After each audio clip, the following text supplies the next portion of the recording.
She gave me an A for how I wrote my feelings. But at home, my aunt made me rewrite what love really meant, one lesson at a time. I wasn't expecting much from that paper. Maybe a B if I was lucky. It was one of those late-night essays written half out of frustration, half out of caffeine. I'd been struggling with the topic, honesty in emotion, the hidden voice of the modern writer. It sounded poetic, but my words had felt clumsy. So when Professor Helena slid the graded paper across my desk the next morning, I braced myself. Her handwriting was small, deliberate, the kind that made you slow down to read. A neat A sat at the top corner, circled once in red ink. But it wasn't the grade that froze me. It was what she'd written beneath it. You write like someone who has lived what he's afraid to admit. That line echoed through my mind the entire day. It didn't sound like something a professor said to a student. It sounded personal, like she saw through the words to something I didn't even realize I'd put there. When I looked up, Helena was standing by the window, the late afternoon light catching in her chestnut hair. She wasn't looking at me, but there was a softness in her expression, the kind that makes you wonder if she's thinking of you even when she shouldn't be. She was in her early 40s, graceful in that effortless way that comes with quiet confidence. And for reasons I couldn't explain, I found myself wanting to say thank you, not for the grade, but for being seen. That evening, I carried the paper home like it was something fragile. My aunt, Clara, was in the kitchen, stirring tea and correcting her own stack of student essays. She taught literature at a nearby high school, older than Helena by a few years, a little sterner, though her eyes always softened when she looked at me. She noticed the paper immediately. "An A from Professor Helena?" she asked, one eyebrow arching with amused surprise. "She doesn't hand those out like candy." I tried to laugh it off, but Clara's tone carried something deeper, curiosity, maybe even a touch of protectiveness. She picked up the essay, scanning Helena's notes with the sharp eyes of a teacher who missed nothing. "You've improved," she said slowly. "But this," her finger traced that one line Helena had written, "this feels intimate." The way she said it made my chest tighten. I shrugged, unsure how to explain the strange mix of pride and confusion running through me. That night, long after Clara had gone to bed, I sat by the window rereading Helena's comment under the pale glow of the streetlight. I could almost hear her voice, calm, measured, a little mysterious. And though I didn't know it then, that single sentence would change the rhythm of my days. It was the first time I realized that sometimes the things we write aren't just read, they're felt. And Helena had felt something. So had I. I just didn't know what to do with it yet. Professor Helena began keeping me after class, not in a disciplinary way, but gently, as though she didn't want the conversations to end. She'd linger by the window while the last of the students shuffled out, her hand resting on the sill, eyes distant yet deliberate. "You have a way of writing emotion without naming it," she told me one afternoon.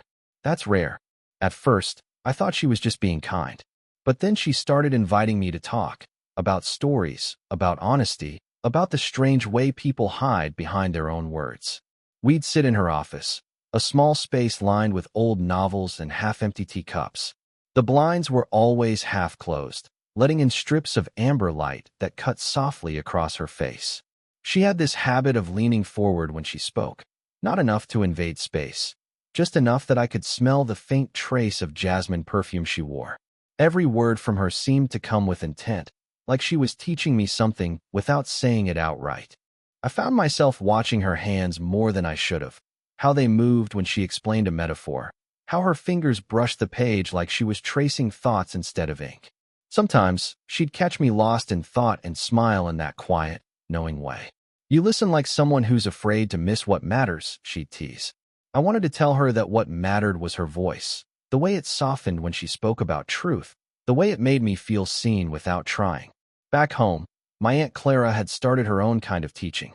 She'd been watching me lately, the way I came home distracted, lost in a world of words I wasn't ready to explain. She'd wait until after dinner, when the house settled into its nightly calm, and then pull up a chair beside me at the dining table. "Show me what you've written," she'd say, sliding one of her red pens toward me. Her tone was firm, but her eyes were gentle. When I hesitated, she'd place her hand lightly over mine, steadying it. "Don't think. Feel it." Her touch was brief but grounding, a reminder that connection wasn't just about thought, it was about presence. As she guided my pen across the page, I became aware of every small thing. The warmth of her skin, the slow rhythm of her breathing, the way silence filled the space between us without feeling empty. Sometimes she'd smile at my clumsy phrasing and shake her head. "You think too much," she'd say, correcting a word. "Let the heart make the choice, not the mind." Helena and Clara were teaching me in different languages, one of intellect, one of emotion. Between them, I was caught in a strange, beautiful tension, admired by one, understood by the other. And though I didn't know where it would lead, I knew one thing. Both of them were grading me, in ways no paper ever could. Professor Helena asked me to meet her in her office after class one afternoon, said she wanted to discuss my thesis outline. Her tone was casual, but her eyes lingered longer than usual, carrying that same quiet curiosity I'd come to both crave and fear. When I arrived, the campus was unusually still.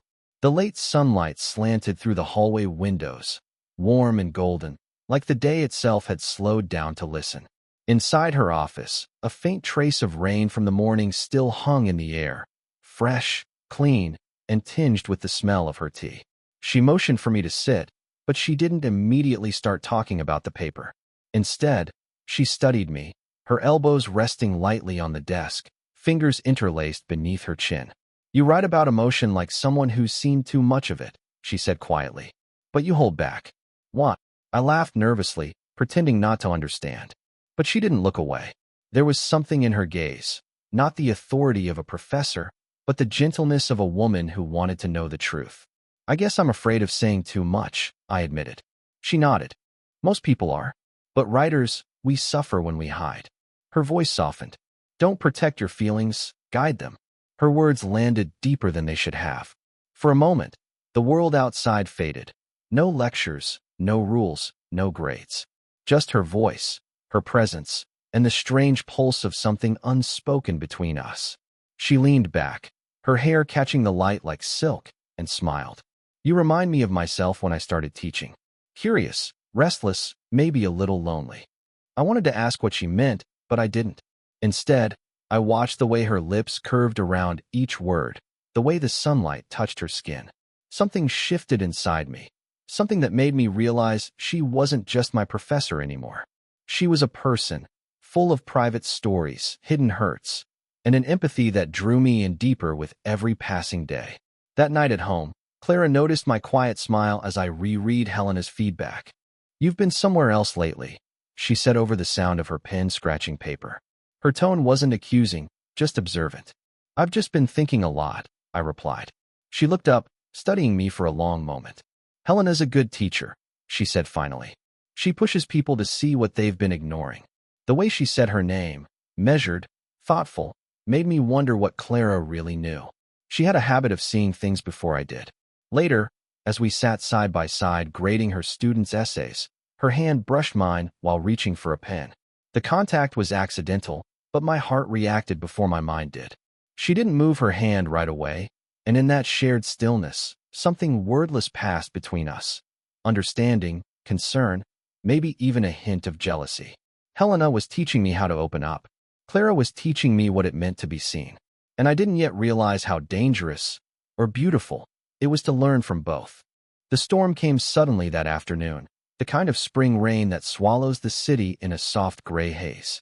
I'd stayed late in the lecture hall finishing notes when Helena appeared at the doorway, her umbrella dripping faintly onto the floor. "You'll get drenched walking back," she said, smiling.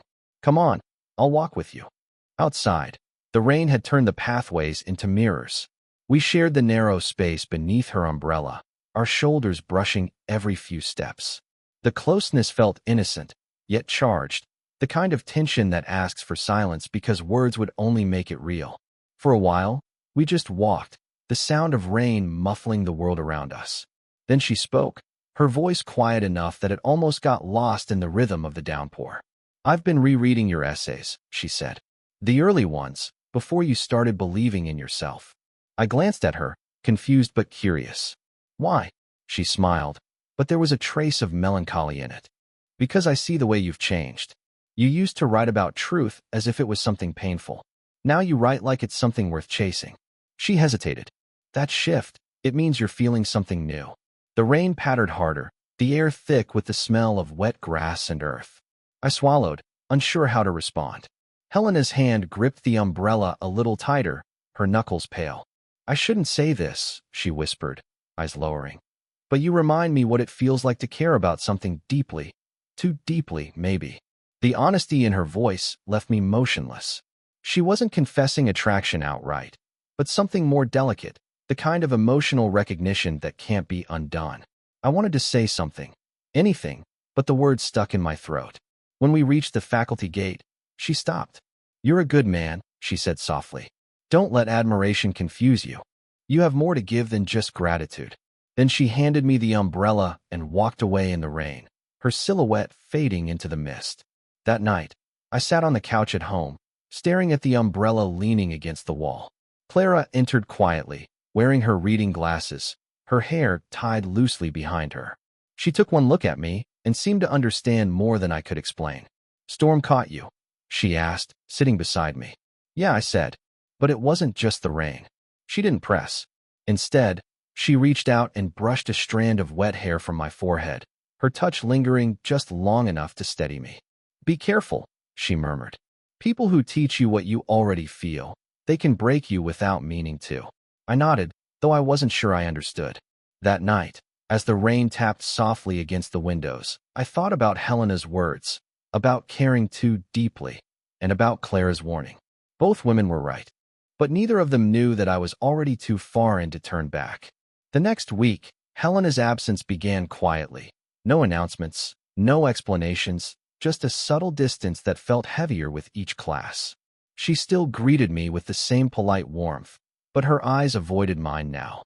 Her comments on my work turned formal again, the kind of feedback she gave everyone else. Whatever had flickered between us during that rain-soaked walk was gone, buried under professionalism and guilt. At first, I tried to convince myself it didn't matter. But every time she passed me a paper without looking up, it stung, not because of what she said, but because of what she didn't. The warmth that used to live in her silences was gone, and in its place was something cold, restrained, and deeply human: regret. I stopped staying after class. The afternoons that used to hum with conversation now stretched empty and slow. And when I came home, Clara noticed. She always did.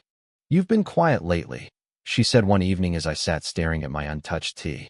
Her voice wasn't probing, just steady calm. "I guess I've been thinking too much," I murmured. She gave a soft laugh. "That's not new." The gentle humor in her tone loosened something in me, and before I knew it, words started spilling out. Not names, not details, just feelings. I told her about the confusion, the admiration that turned into something harder to control, and the ache of losing someone who had never really been mine to begin with. Clara listened without interrupting. She sat close enough that our shoulders brushed, her warmth grounding me as I spoke. When I finally stopped, her hand found mine, not as comfort, but as understanding. "It's all right to want something deeper," she said quietly. "That's what makes you human. But sometimes what we want isn't what we need." Her thumb brushed lightly against my knuckles, a small, steady motion that carried more tenderness than words ever could. I realized then how much her presence had steadied me all along. She had always been there, patient, consistent, quietly watching me grow through my mistakes. The next few nights, I found myself joining her while she graded papers. She'd pass one of her students' essays to me, asking for my opinion. It was simple, but I liked it, sitting side by side, our pens tapping in sync, her laughter soft and unguarded when I overanalyzed a metaphor. There was a moment when she leaned over to read something I'd written, her hand resting on my arm for balance. The touch was innocent, but my breath caught anyway. When she noticed, she didn't move away. She just smiled faintly and said, "You're learning to feel again." Good. That night, after she went to bed, I realized Helena had taught me how to open a door, but Clara was the one who walked through it. Helena's message came on a Thursday morning. "Could we talk for a moment after class?" My chest tightened as I read it. The week had already felt too quiet without her voice guiding the room, and now even her words on a screen carried a weight I didn't know how to name. When the lecture ended, the students drifted out in clusters, their chatter fading down the hallway. Helena stayed behind, gathering her notes with hands that trembled just enough to show she wasn't as composed as she wanted to be. She looked up and managed a faint smile. "Walk with me," she said. We stepped out into the courtyard. The air was clear after yesterday's rain. Puddles mirrored the gray-blue sky. For a while, she didn't speak. Then, with a breath that seemed to come from someplace deep, she began. "I wanted to thank you," she said softly, "for reminding me that words can still move people. Sometimes teachers forget that." Her eyes searched mine, steady but full of ache. "But I also need to be honest. What I felt starting to happen between us, it scared me. Not because it was wrong, but because it mattered. I didn't know how to answer. My throat felt tight, like there was too much truth caught in it." She reached out then, fingertips brushing the edge of my sleeve. A gesture so brief it might have been accidental. "You'll write beautiful things someday," she said. "Let this be one of them. A story about learning when to let go." And just like that, she turned and walked away across the courtyard, her heels clicking softly against the damp stone. She didn't look back. I stood there watching her until she disappeared into the line of old trees at the edge of campus. And for the first time, the silence between us felt final. That evening, I found Clara sitting on the porch, wrapped in her shawl, a mug of tea cupped between her hands. The sky was bruised with sunset colors, lavender, copper, fading gold. She looked at me, saw everything written across my face, and didn't ask a single question. Instead, she opened the shawl slightly, making room for me beside her. When I sat down, she draped it over my shoulders too. The shared warmth was immediate, simple, human, healing. "I met with her today," I said quietly. "I know," she replied. "You look lighter." Sad, but lighter. We sat without speaking for a long while, the distant hum of evening traffic blending with the soft rustle of wind through the trees. Then Clara turned toward me, her voice barely above a whisper. "You passed," she said. I smiled faintly. "Passed what?" "Life's hardest test," she said, eyes gentle. "The one where you learn that caring for someone doesn't always mean keeping them." Her words settled between us like a quiet blessing. She leaned her head against my shoulder, and for the first time in weeks, my heart stopped searching for what it had lost and began to feel what it still had.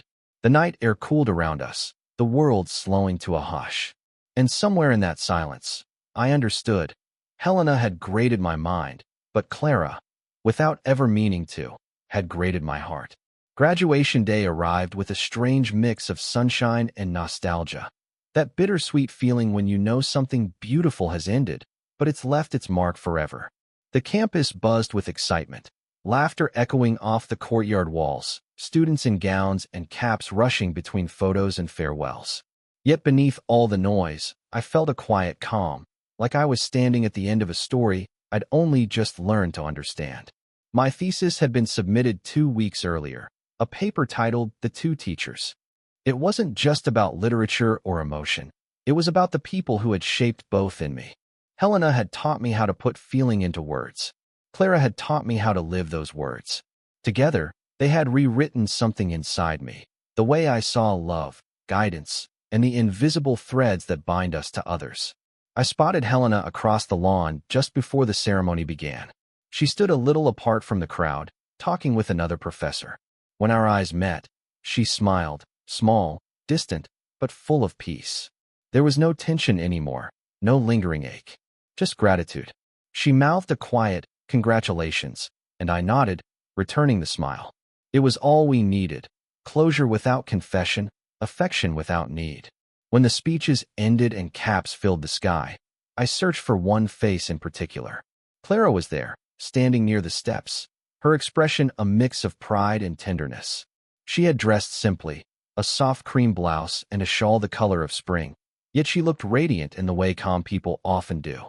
As I walked toward her through the crowd, she didn't say a word. She just opened her arms, and I stepped into them. The hug wasn't dramatic or long, but it carried everything that words couldn't: gratitude, comfort, belonging. Her hand came up to the back of my neck, fingers brushing my hair the way she used to when I was younger, but this time it didn't feel like an aunt consoling a boy. It felt like two souls recognizing each other through the long, winding lessons of life.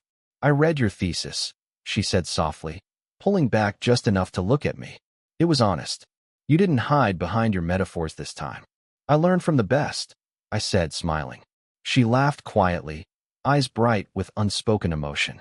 "You learned from both of us," she corrected. and that's why you'll be fine.